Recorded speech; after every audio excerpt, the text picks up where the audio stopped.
On PC and mobiles, I will show you in a few moments how to join Devil Discord server. It's the same method on both PC and mobiles. For this, we will open a browser on your PC or mobile. Can be whichever. In my case, I will use Microsoft Edge.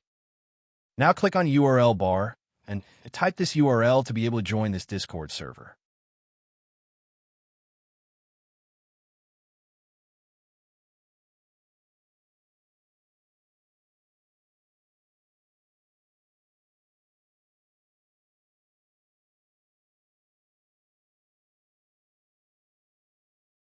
Doing this will automatically start your Discord application if you have it installed.